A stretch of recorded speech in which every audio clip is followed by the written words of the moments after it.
नमस्कार, बहुत स्वागत है आप सभी का। आप देख रहे हैं एनएमएफ न्यूज। मैं हूं आपके साथ चेतन पाठक। भारत का कद आज वैश्विक मंचों पर क्या है, ये लगातार कई तस्वीरें हमें देखने को मिलती हैं जब प्रधानमंत्री नरेंद्र मोदी को अमेरिकी राष्ट्रपति जो बाइडेन सबके बीच में से निकलकर गले लगाते हैं, तो समझ आता है कि भारत का कद आज वैश्विक मंच पर कैसा है। हमें तब भी समझ आता है जब रूस और यूक्रेन युद्ध के बीच जो यूक्रेनी राष्ट्रपति हैं वो लगातार भारत से अच्छे संबंध बनाए रखने की बात कहते हुए नजर आते हैं और कहीं ना कहीं यह भी आशा जाहिर करते हैं कि इस युद्ध में भारत एक अहम भूमिका मध्यस्थता करने की निभा सकता है। दुनिया के कई और देश भी यह बात कहते हुए नजर आते हैं।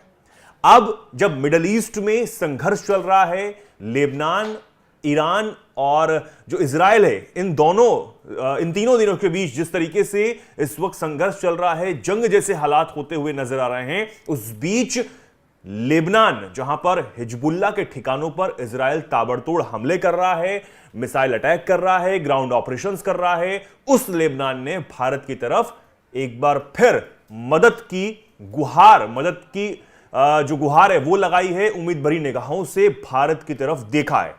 दरअसल खबर है कि लेबनानी राजदूत रबी नरश, उन्होंने इजराइल के गाजा और लेबनान पर हमलों को लेकर बेहद गंभीर जो है चिंता व्यक्त की है और इसे विनाशकारी बताया है।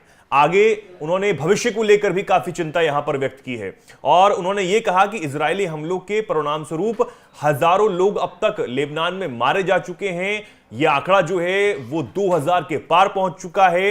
हजारों की संख्या में लोग बुरी तरह घायल हैं और लाखों जो हैं विस्थापित हुए हैं, यह भी उन्होंने कहा।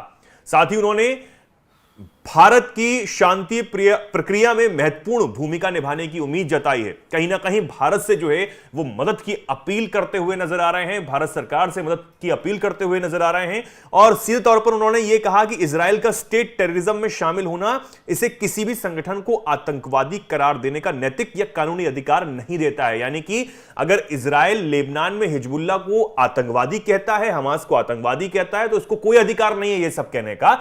आप अपनी क्षमताओं में रहिए, आप खुद को रोकिए और शांतिपूर्ण ढंग से जो समस्या है उसका हल निकालिए। ये लेबनानी राजदूत ने इजराइल को कहीं ना कहीं कहा है और भारत को भी कहा कि आप बीच में आकर जरा इजराइल को समझाइए, इजराइल को यह बताइए कि यह सब करने से कुछ नहीं होगा, हजारों निर्दोष लोग मारे जा रहे हैं। लेकिन जो इजराइल है वो साफ तौर पर कह रहा है कि ईरान समर्थित चाहे हमास हो, चाहे हिजबुल्लाह संगठन हो, ये सभी आतंकवादी संगठन हैं और इन्होंने ये सिर्फ इजराइल के लिए खतरा नहीं है, दुनिया के कई और देशों के लिए भी खतरा है। लेकिन इस वक्त जो लेबनानी राजदूत हैं उन्होंने इस बात से इनकार किया। उन्होंने कहा कि इजराइल का ये संघर्ष जो है, जो ये संघर्ष इस वक्त चल रहा है मिडिल ईस्ट में, ये अभी का नहीं है, 75 साल पहले शुरू हुआ था जब इजराइल ने जो कब्जा है वो फिलिस्तीन की जमीन पर करना शुरू किया और ये कब्जे से जुड़ा संघर्ष है, ये इजराइल को समझना होगा, ये उन्होंने कहा। साथ ही उन्होंने ये भी कहा कि हिजबुल्लाह चीफ को मारने के बाद जो हमले हैं वो तेज कर दिए गए हैं। अब तक 2100 से ज्यादा लोगों की मौत हो चुकी है, 11000 से ज्यादा लोग बुरी तरह घायल हैं। ये कहीं ना कहीं अब लेबनान के जो राजदूत हैं रबी नरश, उन्होंने ये चिंता व्यक्त की है और भारत की तरफ उम्मीद भरी निगाहों से उन्होंने देखने की कोशिश की है। हालांकि भारत की कोई ऐसी प्रतिक्रिया अब तक सामने नहीं आई है कि वो जो है कोई ऐसी भूमिका इन दोनों देशों के बीच, संघर्ष के बीच निभा सके, मध्यस्थता की बात कह सके। हालांकि भारत ये जरूर कहता आया है कि जहां हमारी शांति के लिए जरूरत होगी हम जरूर साथ देंगे, चाहे वो रूस और यूक्रेन का मुद्दा हो या फिर इजराइल के साथ ईरान का संघर्ष हो। हम बिल्कुल तैयार हैं कि हम अपनी एक ऐसी भूमिका निभा सकें जहां हम दोनों देशों के बीच शांति स्थापित कर सकें, हजारों लाखों लोगों की जिंदगियां बचें, जो लोग हैं वो परेशान ना हो, ऐसी मध्यस्थता हम हमेशा निभाने के लिए तैयार हैं। लेकिन फिर भी भारत की कोई ऐसी प्रतिक्रिया अब तक सामने इन दोनों देशों को लेकर तो खासकर नहीं आई है। लेकिन फिर भी अब देखिए भारत का कद इस वक्त क्या है वैश्विक मंचों पर, जो लगातार हम चर्चा भी करते रहते हैं, बात भी करते रहते हैं कि भारत का कद किस तेजी से बढ़ा है और भारत महाशक्ति बनने की ओर किस तेजी से आगे बढ़ रहा है।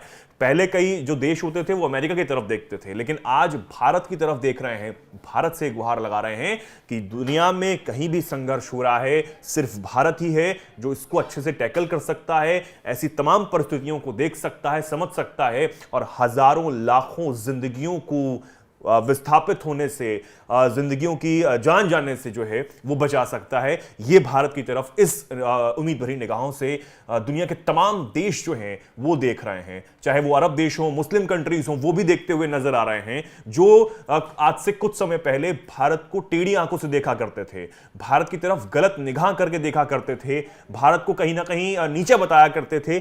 आज वही जो देश हैं वो भारत की तरफ उम्मीद भरी निगाहों से देखते हुए नजर आ रहे हैं। ऐसी तमाम खबरों के लिए, ऐसी तमाम जानकारियों के लिए आप जुड़े रहिए एमएनएफ न्यूज के साथ। और आप इस खबर पर क्या सोचते हैं, क्या राय रखते हैं, कमेंट सेक्शन आपके लिए खुला हुआ है, कमेंट सेक्शन में आप जरूर बताएं। धन्यवाद।